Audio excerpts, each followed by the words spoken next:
Are we looking at the two future kings of fintech, or are investors walking into a trap? Just when you thought the dust had settled, Wall Street dropped a massive bombshell on two of the most popular stocks in the market, SoFi Technologies and Affirm.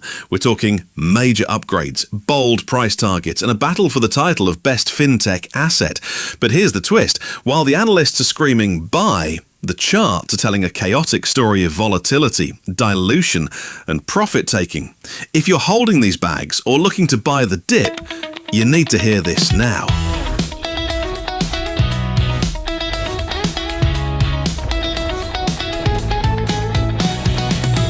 Real quick before we dive in, I am not a financial advisor. I'm just a guy on the internet who loves following the markets. Everything in this video is for entertainment purposes only. Always do your own research before making any investment decisions. All right, let's get into the meat of it. We are breaking down the latest report from Barron's that has everyone talking this week. On Tuesday, the big banks finally showed their hand. We saw a double upgrade scenario that lit a fire under the fintech sector. First up, JP Morgan upgraded SoFi from neutral to overweight. They slapped a $31 price target on it, suggesting a massive 40% upside from where we've been trading. But they weren't alone. Morgan Stanley came out swinging for Affirm, upgrading them to overweight as well and calling them, quote, arguably the best fintech asset in their entire coverage universe. Let's start with SoFi. If you've been watching the daily stock drop, you know SoFi just reported a blowout Q4. They finally hit that magic number, over $1 billion in quarterly revenue. They crushed earnings per share estimates and grew their members to nearly 14 million. So, why did the stock drop 10% right after earnings? It's the classic sell the news event. The stock had run up huge, over 100% in the last year, so traders took profits. Plus, there's still some lingering fear about their recent capital raise and share dilution. But here's what the Barron's report highlights for investors. The fundamentals are actually improving. The JP Morgan upgrade is basically saying the pullback is overdone. The banks are seeing SoFi not just as a lender anymore, but as a diversified financial powerhouse. And let's not forget the elephant in the room. Rumors are swirling that SoFi could be a candidate for S&P 500 inclusion soon, which would force massive buying from index funds.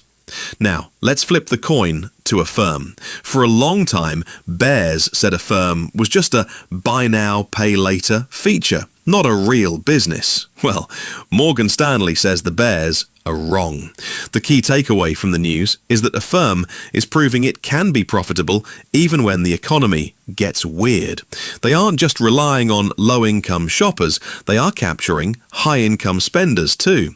With their adjusted EBITDA turning positive and huge partnerships expanding, analysts believe Affirm has more room to run than almost any other fintech stock right now. They see it as a pure play on consumer spending that is gaining market share while traditional credit cards are losing it. So, how does this relate to you as an investor? The Barron's data suggests we are looking at two different plays here.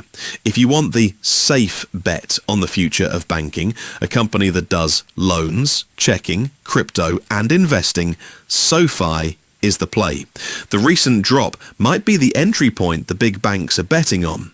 But if you want aggressive growth and you believe the consumer is still strong, Affirm is the analysts' top pick.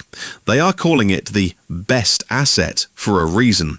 It's specialized, it's growing fast, and it's beating traditional credit at its own game. The fintech wars are heating up, and Wall Street has officially picked its side. They like both. But which one are you buying? Are you Team Noto with SoFi, or are you riding the Affirm wave? Let me know in the comments below. I read every single one. Don't forget to smash that like button if you want more updates like this, and subscribe so you don't miss tomorrow's daily stock drop. I'll catch you in the next one.